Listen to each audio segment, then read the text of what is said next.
Taking care of yourself is going to make you a stronger business person, a more creative person with better ideas that are more original, that come from who you really are and what you're here to contribute to this world.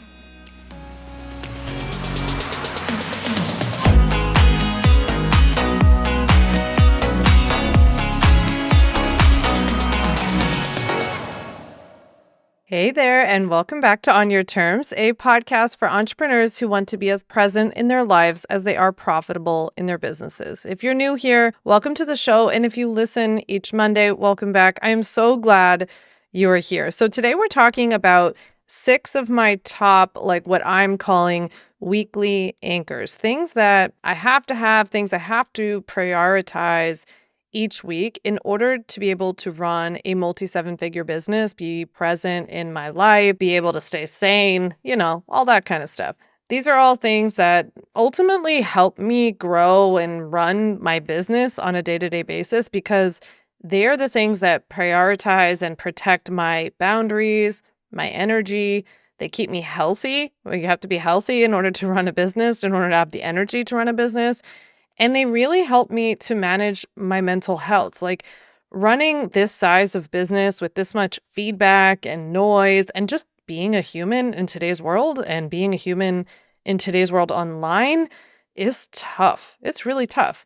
And I know that you're here because you want to have or you already have a business. And I know it's easy to think like what you actually need to grow that business is just more tips and tricks and strategies and hacks and to know what's the latest thing to do on Instagram. But in reality, here's the secret I would love to give you.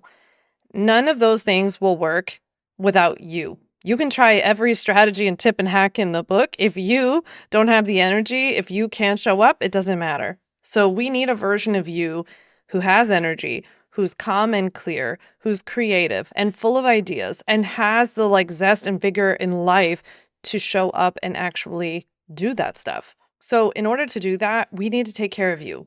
Really, we need you to take care of you.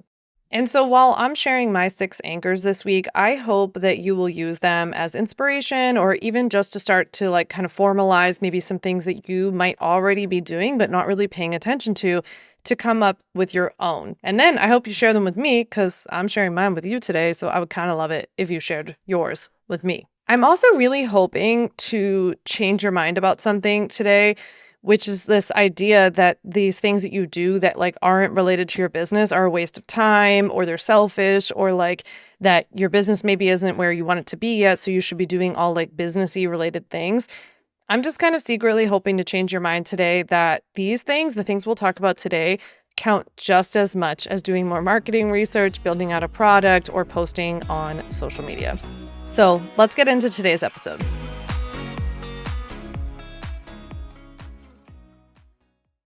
First up, one of the weekly things I do every single Sunday is a little something I call the Sunday preheat.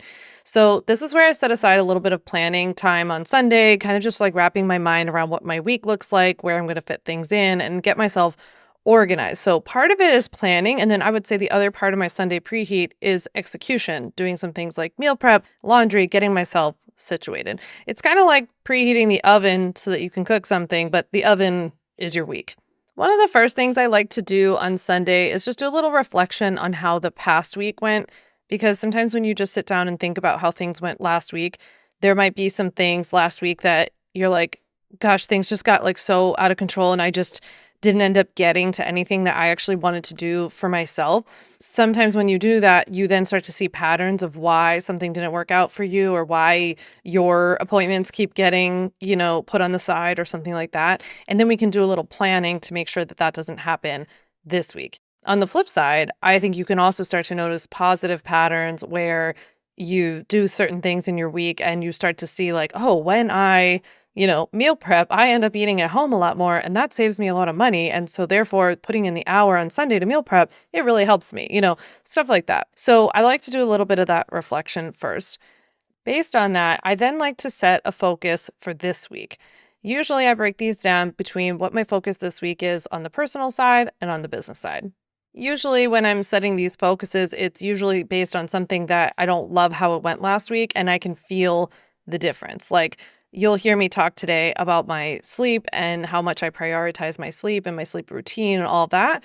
And if I had a week where I just got off kilter, like it happens, we travel, we have family visit, like I was in a launch, something happens, right? It's okay. I don't spend any time really beating myself up about it or wasting any sleep about it.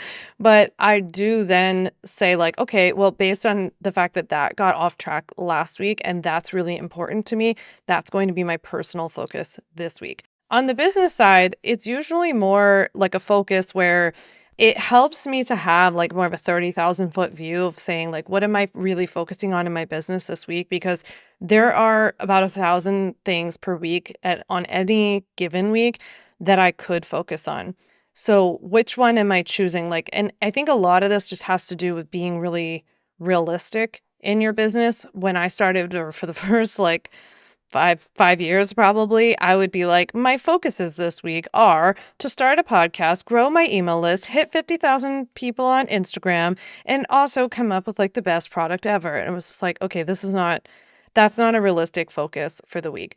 So in reality now, it's more like, right now, for example, I'm focusing on growing my podcast. That's like kind of a big overarching focus that I have at the moment. So on Sunday, when I'm doing some of my planning, if I know that this is a week coming up that I have a lot of recording or I'm doing a lot of planning for the podcast, like in terms of outlining and researching episodes, then that's something that's probably going to be my business focus for the week is just like, I'm just focused this week on making really good podcast episodes.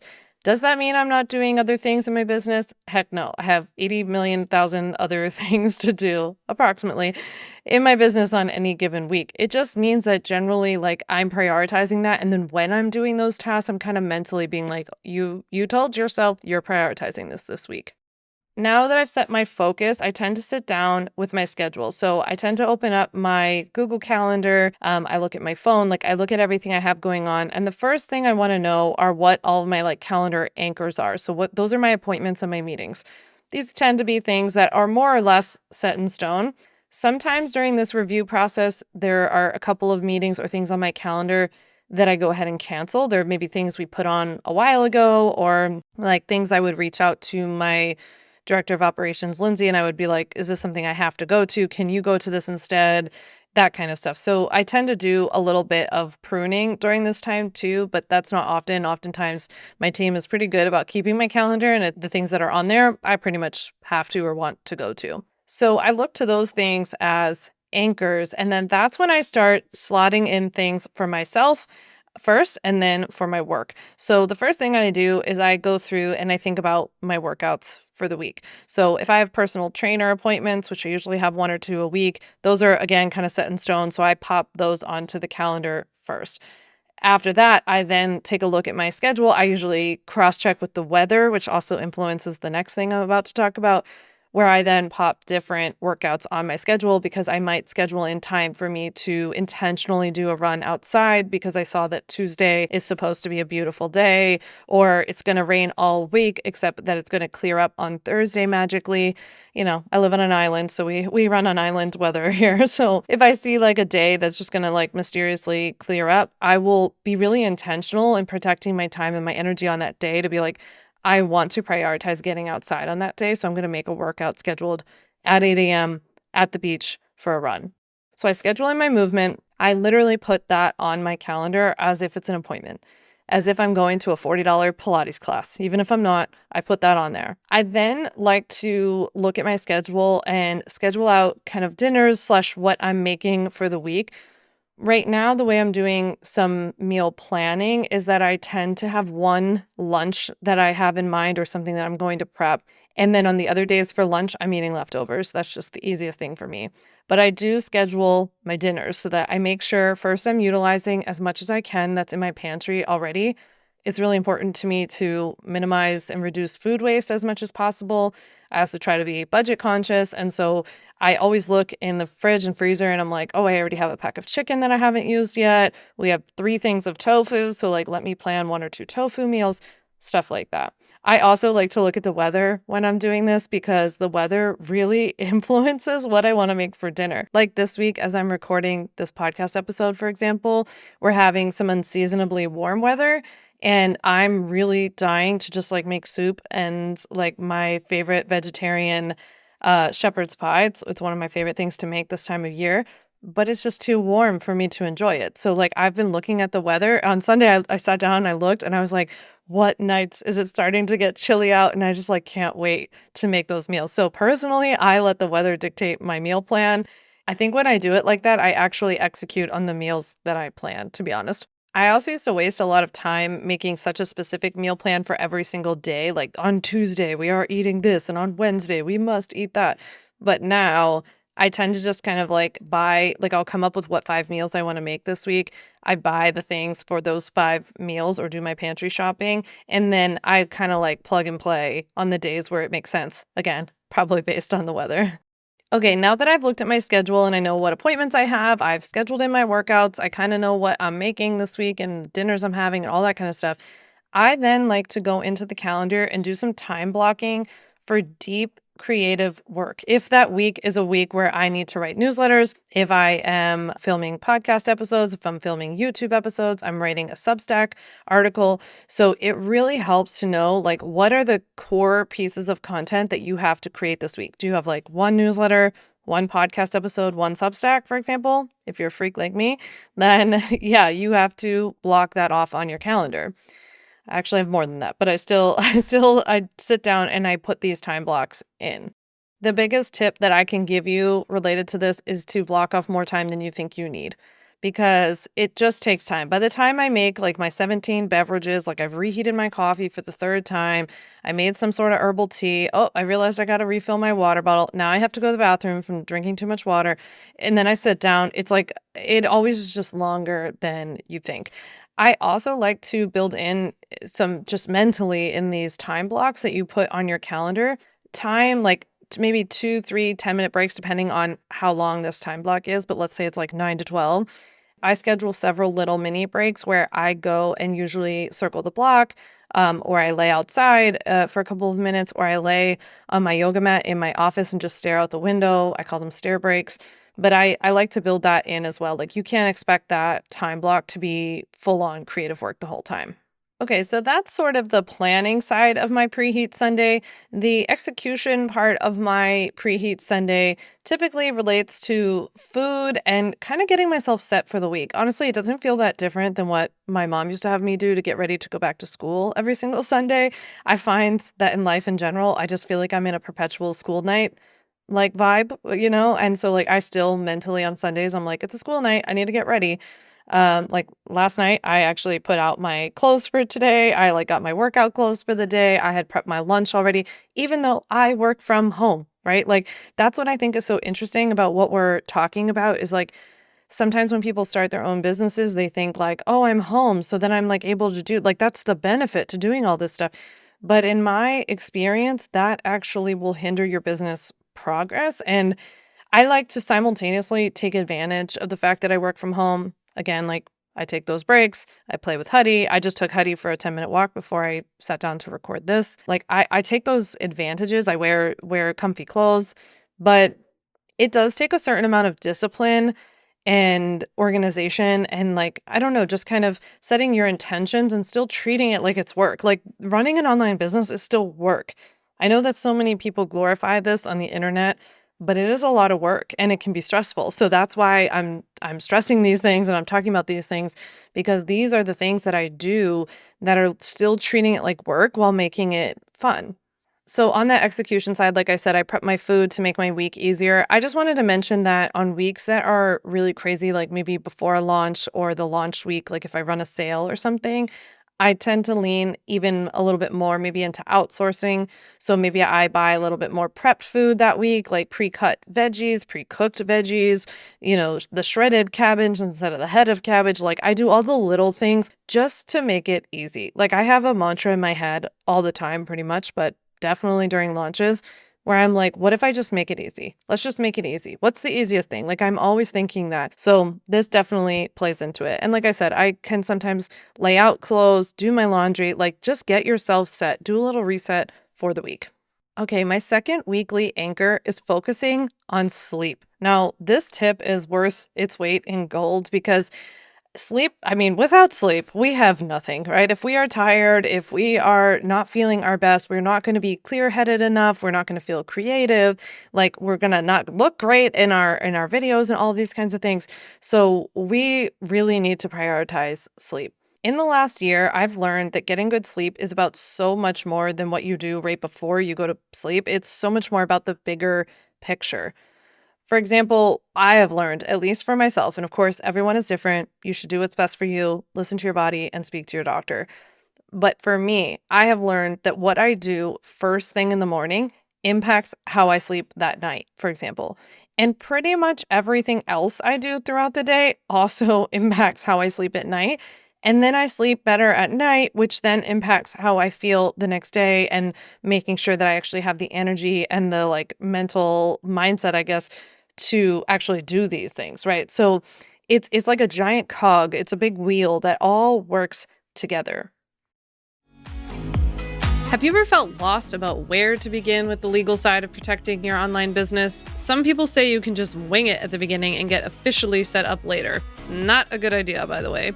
Whether you're afraid to even start working with clients because you don't want to do something wrong legally and then get in trouble, or your business is growing and you sort of forgot to take care of the legal pieces, I've got you. I don't want you to live in fear of the internet police coming after you and your business, but you do have to do certain things and get certain things in place in order to legally and safely run your business online. As much as it just feels like an unregulated wild, wild west online, that is very much not the case. As an attorney turned entrepreneur and former corporate litigator, I can assure you that there are rules. There are real steps that everybody who runs or starts an online business needs to take. And you're not behind at all. We can get you set up and following the rules right away. In fact, we can even do it today. I want to teach you the 5 very simple steps to take to legally protect and grow your online business. You don't need an MBA to be a successful entrepreneur and stay out of legal hot water, but you do need to dot your legal I's and cross your T's in a few key areas that can't be skipped. That's exactly what I'll teach you in my free 1-hour legal workshop called 5 Steps to Legally Protect and Grow Your Online Business. Just head to mylegalworkshop.com, drop in your email address, pick the time, and I'll send you a link to watch the workshop video whenever you have time. This is the best place to begin if you're just getting started legally legitimizing your business, so head on over to mylegalworkshop.com and sign up to watch 5 Steps to Legally Protect and Grow Your Online Business now. Okay, so here are my 24-hour tips, the things that I'm doing within a 24-hour period that are leading to really good sleep, which are then leading to making healthy decisions the next day, which are then leading to good sleep, and it all goes round and round. The very first thing, like I mentioned, is eating when I'm waking up. This is probably not revolutionary to anybody else, but I am not hungry in the morning unless you take me out to a diner. You take me out to a diner, I will be starving. You take me home, not starving. I don't understand how this works. So for me, it actually has taken a lot of work, a lot of like more serious, deep work to be hungry when I woke up, because I've learned why I wasn't hungry when I woke up, which I'm not gonna all get into because I'm not your doctor and I'm not an expert, and so you should talk to your expert people. But I did a lot of work to calm my nervous system, lower my cortisol in the morning, and be a little bit hungry when I wake up. It's getting better, but it's taken a long, long time. My point about eating when I wake up, though, is not just to eat anything. I actually am really prioritizing having a savory breakfast that's made up of 30 grams of protein. This could literally be anything from my leftovers to soup to that, vegetarian shepherd's pie I mentioned. It can also be eggs. I've been doing eggs with labna and a little bit of chicken sausage and spinach. So I am making sure I'm hitting 30 grams of protein. It doesn't feel Well, it doesn't hurt me. It doesn't make me sick or anything like this, but like I am not hungry when I'm eating it. I really have to be conscientious to push myself to eat it. All I can tell you guys is by doing this, I feel like this has like radically changed my life in the last couple of months. I feel so much different. I feel so much better. I am sleeping through the night for the first time in years. I am not hungry until lunchtime. Like, there are just so many really positive side effects. I've really, really noticed probably the biggest thing too is like the lack of cravings then throughout the day. And then at night, I always used to like to treat myself to a snack after dinner. I'm a popcorn girl. I cannot go without popcorn for like 15 minutes. And so I would always have like a big thing of popcorn. I get to the end of my day. I stop eating at 7:30 now, and I get to the end of the day and I am so full and just satiated in a good way from the entire day. That's what's been working for me. So, eating when I first wake up, 30 grams of protein and a savory meal, and then I have coffee, which, if you know anything about me, you know that this was one of the more difficult challenges I faced in life. Not really, I've been through a lot, but this was a very difficult thing for me to delay having coffee. I then eat my balanced meals throughout the day, and I really trying to hit 30 grams again at those other meals.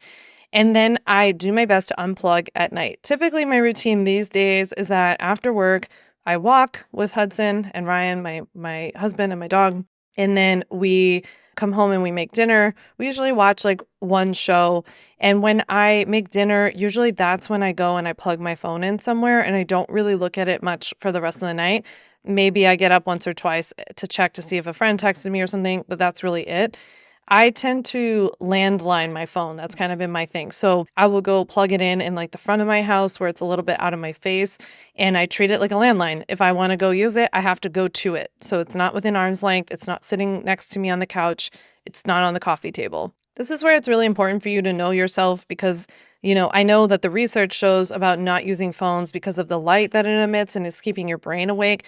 For me, it's yes, that too, right? I'm not immune to that. But even more so, like I have a very active like marketing and business mind. And so I'm already like always thinking about like this like story that I heard and how I can turn it into an email or like this like campaign idea I have or whatever. Like my mind just kind of doesn't shut off with that stuff. And so then if I just like mindlessly scroll Substack, one of my favorite things to do, for example, I then start seeing all these posts by people talking about you should be doing this with Substack or look at this thing I did on Substack that got me 1,000 subscribers. And then, the curiosity in me is just like peaked and I'm like, oh, well, what is it? And then I start thinking and then I start thinking about a strategy and something I can do. And for me, it's more about that. It's like my mind gets all wound up. So this is where it's just really important to know yourself and know like what works for you and kind of what your triggers are, right? And like that's a trigger for me. It's already bad enough. I like dream and email sequences. So it's really important for me to not see that stuff, especially before bed. After I've unplugged, I go into doing my nighttime routine. My nighttime routine consists of three pretty short little things that I personally, I don't know if it's mental at this point or whatever, but I feel like if I do these three things, it really winds me down. I end up having a good night's sleep. And again, I know it also has to do with what I did during the day, but those three things are that I meditate, I wash my face, and I read. My meditation that I like to do are usually one of Peloton's 10-minute sleep meditations. I love Peloton, period, but I also love Peloton's meditations so much. So I do that meditation. I have like a very simple skincare routine. I don't really think it matters. I honestly just think that it's like I always think of it as like a little signal to my brain, like, okay, we're going to sleep now. And while I do my little skincare routine, I'm just like really, really present. Like even literally as I'm like massaging my face and putting on the serum and then putting on the moisturizer, like I'm just being really intentional. I'm feeling my skin. I massage around my jaw. I know that my jaw gets really tight. I massage under my eyes. Like I'm really just taking that opportunity to be super present and to even meditate a little bit as I do that. I honestly think that the actual smell of even my skincare routine triggers me to feel like, okay, body, it's time to go to sleep now. Like, we've done it. We've done it for the day. One of the things I kind of like to tell myself if my mind drifts off during that time, in case you're someone who struggles with meditation or something like that, is like, there's nothing else I can do about that today. Right. So if my mind starts coming up of like, I should have done this today and I didn't get to that and I didn't do this and I have to remember that tomorrow, I just say, there's nothing else I can do about that today. Now it's time to rest. There's nothing else I can do about that today. Now it's time to rest. I just say that over and over and over again. And usually the thought kind of drifts away like a cloud. The last thing that I do is read, and honestly, sometimes I make it like 2 pages in before my head is nodding off, and that's okay. I just think it's really the art of reading. I don't read on a device. I read a paperback or hardback book, but I think that that really helps me to put me out, honestly.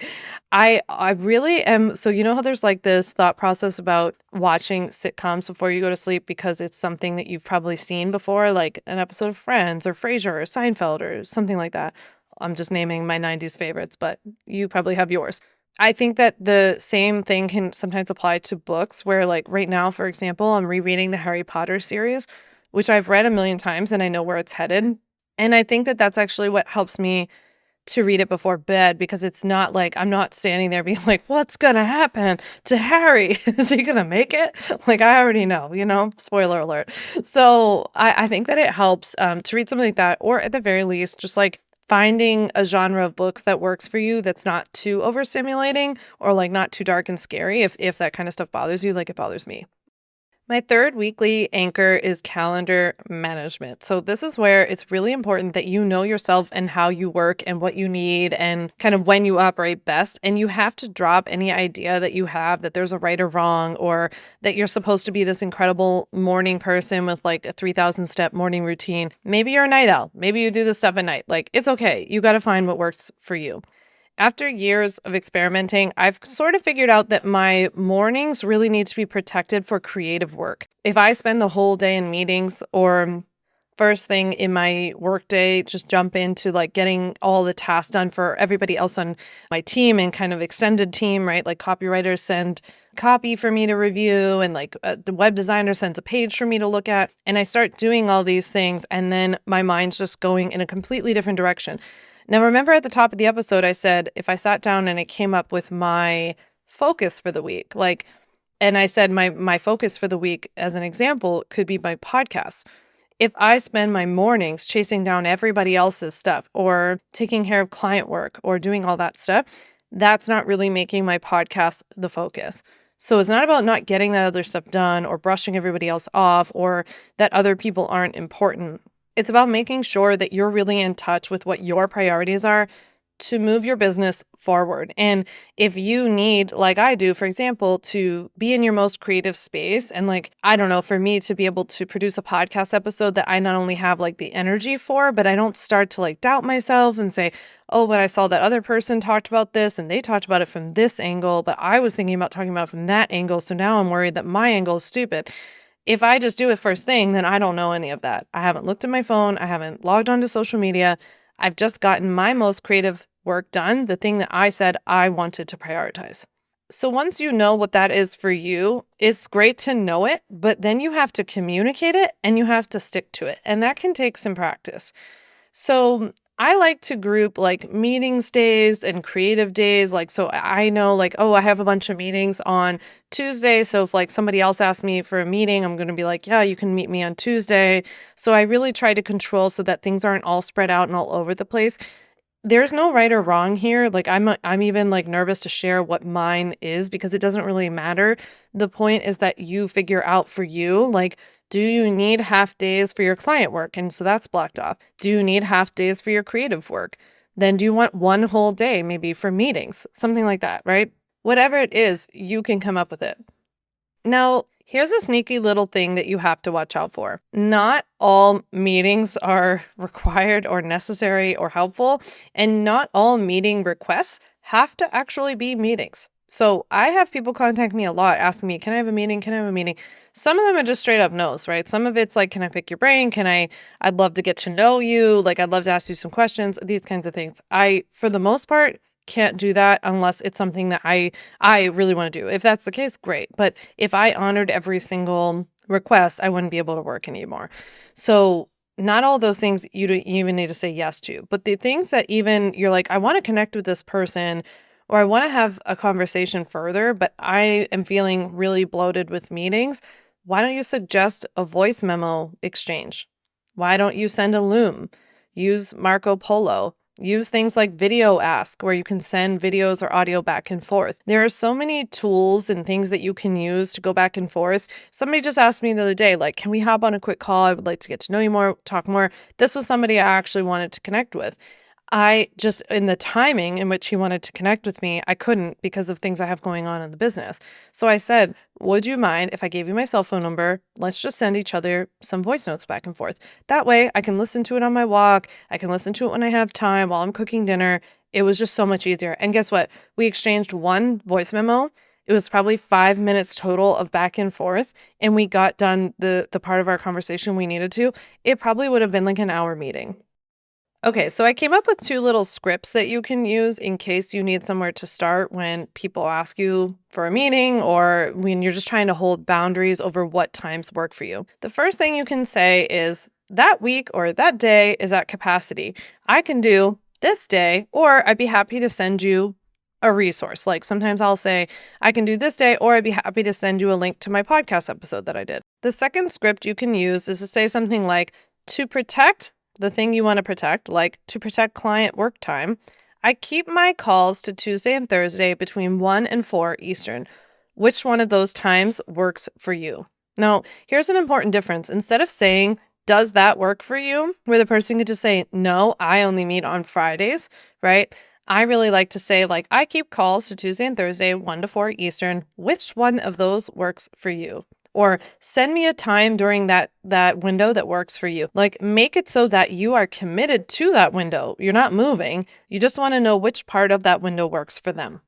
Now, of course, there are exceptions that I have to note here. Like when I started, I was not nearly as gutsy to tell people to like buzz off and then I couldn't meet them. I took way too many pick your brain meetings. I took tons of coffee meetings. Like, I get it. I think we all go through that period. It's like dating too many people, and then realizing like not just going on every date that someone asks you to go on. I get it. I think it's a bit of a rite of passage in business. I also get that you might feel like you're not in a position to say no to people. If I could impart any advice like to my past self though, it would be that taking all of that stuff was actually keeping me where I was and it wasn't allowing me to grow. So, just something to consider. The fourth weekly anchor that I practice every single week is a little bit of mind hygiene. So, this is where I get really conscientious of what I take in. I think as an online creator in particular, you have to be really conscious of what you take in because you're in the business of creating content, kind of keeping your finger on the pulse of what's going on. You probably spend a little more time on social media than the average person. And it can be really easy to just drift too far into too much consumption. And what you consume there can have a negative impact on you and your business. Personally, I really like to digitally surround myself with expanders. I like to surround myself with people who are trying to go where I want to go, people with similar values, similar vibes. This is where, you've heard this advice a million times before, like you need to unfollow or mute or politely see your way out of being around people digitally who are making you feel any which way without really questioning, like, I don't like how this girl makes me feel, but that probably means that it's because of my money mindset. Like, it doesn't really matter. If it's not making you feel good, we just can kind of drop the story. And I would encourage yourself to not only focus taking like who you're taking away, but actually look at like who are you consuming? Who are you putting yourself around? What orbit are you putting yourself around? But more than anything, that I think my very first episode of this podcast was about how I think community over competition is BS. I really don't understand following tons of other people who are in your space. I don't see how it's helpful to you or them for the most part, and how that can keep you in not only a weird legal space because you're going to constantly question whether what you're creating is original, but it can also put you in a weird headspace. And so more than anything, when it comes to practicing mind hygiene, I like to make sure that what I'm consuming is very diverse. So it's not about not only in an actual and literal diversity, so that I am taking in things from people and voices and opinions and perspectives that are different than my own or who I am, but also diversity in terms of the subject matter. So, for example, when I started my business, it was very easy for me to just take in tons and tons of stuff about business, right? Like I went through that phase where I'm just like, everything has to do with business and marketing, and I want to learn all the things. And I'm just like, emerging myself in this world. The more that I surrounded myself with things in my feed, in my YouTube channel, wherever else, Substack, about food, about travel, about politics, things that are meaningful to me outside of what it means for me to be a founder and a business owner, that's when my mind really freed up to be able to actually create better content for my business because I wasn't so busy taking in everybody else's. It just felt like it was clogging my ideas, clogging my perspective, clogging my originality for sure.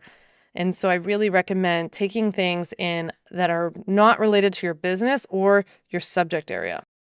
My fifth weekly anchor is constantly working on reducing my screen time. So it's kind of funny because we own online businesses, so we're like chronically online. So I know reducing screen time is hard, right?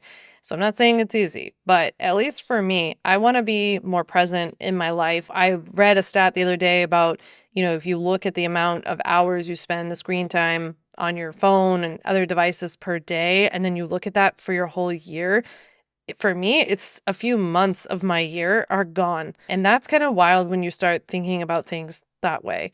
Losing both my parents and going through so much grief really reoriented my relationship with time. I wrote a Substack article about this recently, but it really does make you question, like, you kind of have that like existential, I don't know how you go through what I went through and like don't come out with some big existential crisis, but you have that existential question of like, what are we doing?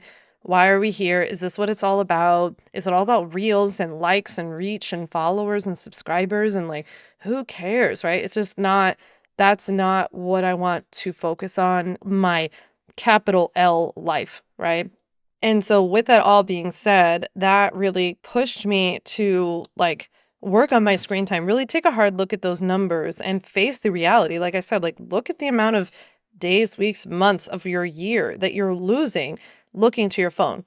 Now, on the flip side, the things that we do on our phone are not all bad, right? Or on any screen are not all bad. Like you're running your business there, you're FaceTiming your friends and your family that might not live near you. You're using meditation apps. I use my Peloton app through my phone. I listen to podcasts. Like there's so many good things that come from that and that contributes to that number. And so there's a certain, I don't know, like allotment, I guess, that I'm like, okay, well, that makes sense. But I think we can probably all agree there's some sort of like tipping point and it's probably gone too far for most of us.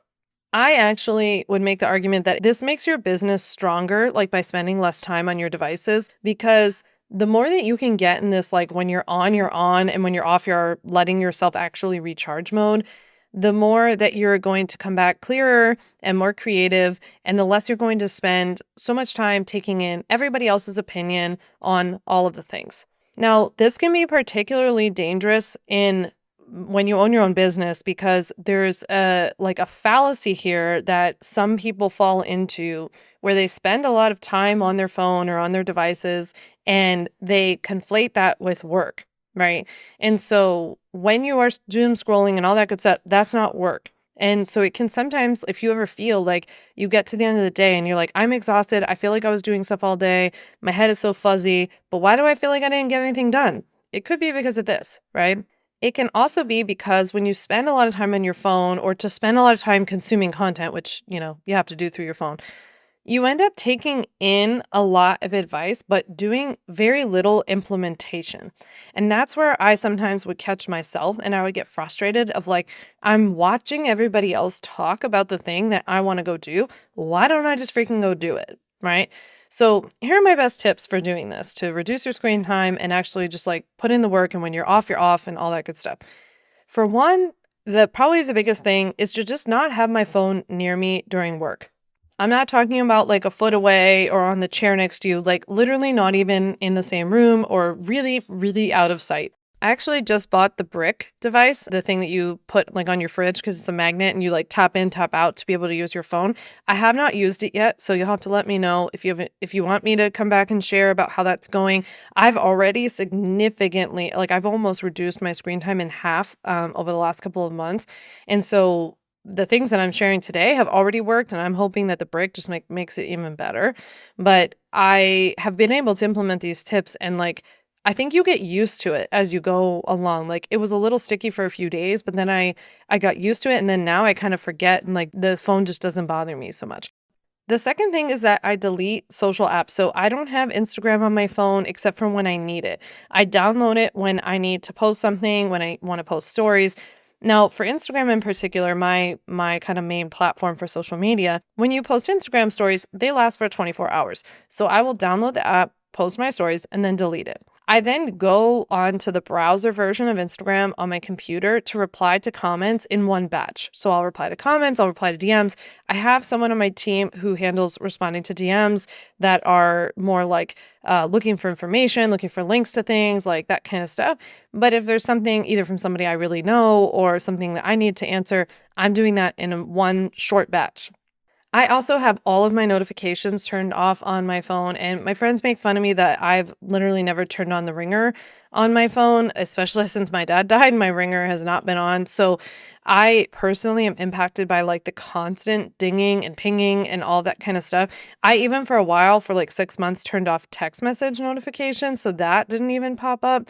I actually found that I had like the reverse effect where I was checking my text more frequently because I was so worried that I would miss something. So I turned it off and just generally worked on being less attached to my phone. For me, these things really started a cascade of my phone being less interesting. Like when you remove things like social media and all that, like I pick up my phone now sometimes and I look at it and I'm like, what is there even to do? Like it's just boring. It's like boring. I can like Google something. I can look at my Peloton app. I use the clock app a lot to keep track of timers when I'm cooking. I text my friends. Like that's pretty much it. It's pretty boring. You really can turn it into like a dumb phone, I think, pretty easily. I just mentioned that because I think that so much of like the phone usage stuff is so cyclical that if there's anything you can do to break the cycle, to remove the thing that makes you reach for it all the time, you'd be surprised how quickly you can break the habit. And then here's an example. The other day, I downloaded Instagram to post my Instagram stories for that day, and then I forgot to delete it. And I'm not posting on Instagram stories every day right now. So several days later, I went to go re-download it because I was going to post my Instagram stories for that day, only to realize that I had never actually fully deleted it off my phone. So it had been there the whole time. Now, you're talking about a girl who probably used to go on 50 times a day, like at least, I would imagine. It really just like, I feel like I've broken the habit, like I've broken the spell of looking at it all the time to the point that when I go on Instagram now, I look at it, even when I go to post my stories, I'm just like, this is annoying. This is loud and busy. And like, what are we all talking about? And especially like with how I'm feeling with everything that's going on in the world and in this country, I'm just like, what does this matter? Like, why are we talking about this? And I treat it like it's my business. Like, my business goes there and promotes my business, and then I get out. Like, me, the person, the owner, doesn't have to spend hours there a day, like kidding myself that that's work. Instead, I'm getting off of there and going and doing deeper work that's going to actually grow my business exponentially more than the hope and the prayer that something I created on social media somehow like hits the social media lottery and catapults me into existence. If you want to learn more about some of the things I've been doing to reduce my screen time and some of the settings on my phone and the tools that I'm using to reduce screen time, I'll link down in the show notes to a Substack article I wrote all about reducing screen time and breaking up with Instagram. Last but not least, my 6 weekly anchor is that I have daily non-negotiables that I set and that I am committed to doing. So I am committed to doing these every day, regardless of what I have going on with my life and with work. And usually these are the things that you're first to cancel when you're busy or overwhelmed. But in reality, they should be the things that you do first when you are busy and overwhelmed. So, a couple of mine I've already mentioned throughout this episode, but some biggies for me are hydration. I'm chronically bad at drinking water. So, I know this is another one of those like cascade habits that just like makes everything else work properly. And so, I am really kind of on track with my hydration these days. I am dedicated to doing that night routine, that wind down routine that I talked about earlier. I'm dedicated to doing some sort of daily movement every single day, regardless of whether that's a walk, a stretch, a yoga class, or something more intense like a strength training session or something like that. My other daily non-negotiable is to have that 30 grams of protein at breakfast, typically as a savory breakfast, because again, I am noticing a really big difference with having that be so savory. from there, for my non-negotiables, I kind of have a little bit of a menu of sorts that I tap into depending on how I'm feeling.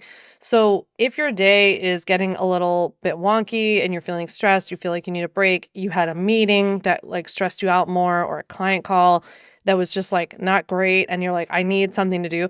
I like having a little bit of a menu available, and I look at this on my phone and then I think, okay, which one of these things do I want to go do? So some of those things on my menu are to take a stair break. These are things where I literally lay for about 5 minutes, sometimes 10 minutes. I set a timer on my watch and I literally just stare out the window. I also do this outside, obviously, if it's nice out. Another is to set a 10-minute timer and read, and I'm talking read fiction, something that's fun. You're not learning, you're not improving yourself, you're not learning what's wrong with you. We are just reading for fun. Another one would be at least a 10 to 15-minute walk, obviously preferably outside if we can, to like combine this with some fresh air. And last but not least, I have some favorite meditations that I save on my Peloton app that I go to, that I've probably done hundreds of times at this point, that when I'm feeling whichever way, I can go to these meditations and I just know I'm going to get relief. So those are my 6 weekly anchors. I really find these so helpful, and this week I'm going to be especially focused on these because last week I just had a huge launch and promo, which means we have been in promo mode for probably about the last month. And so it's like even more important that during this time or last week that I did all of these things. Like, these are not things that I'm like, oh, I do these when I have time and then I set them aside when I'm busy. It's more like these become an even bigger priority when I'm busy. Now, again, I give ourselves grace and lots of self-compassion that like we all have busy, full lives, and you can't do these things perfectly. And I've drifted away from certain things, but that's why that weekly Sunday preheat can be so helpful, because on Sunday you can sit down and be like, oh, I did drift away from those things that I said where I was prioritizing and that I know are helping me and are having a healthy impact on me and then how I show up as a business owner. And then you just get back in touch with them. Like, it really doesn't help for us to spend much time beating ourselves up or anything like that. Your list of like anchors and all that can look a lot different than mine. First of all, it can be a lot shorter. It can be just completely different. You can have different priorities. Like, I don't think that there's any right or wrong. I just hope that the point of today's episode and that you got from it is that taking care of yourself is just as, if not more important than any funnel, strategy, email list hack, social growth hack, anything like that that you can learn. Taking care of yourself is going to make you a stronger business person, a more creative person with better ideas that are more original, that come from who you really are and what you're here to contribute to this world. And I doubt that what you're here to contribute is just a bunch of more like regurgitated trendy crap that we see online, you know? And so I hope that you're here to take good care of yourself and to prioritize your own health and well-being, as much as I know that you're probably prioritizing everybody else's, both in your life and in your business. So with that, I'd love to hear from you. Reach out to me, reply to my email, send me a DM on Instagram at Sam Vander Wielen, and let me know what you thought of today's episode. I'd love to know from you which, if you could tell me like one anchor that you're going to focus on this week. I would love to hear that from you. I always want to gather data to like create new anchors for myself. So let me know what you thought. And I can't wait to chat with you next Monday. See you then.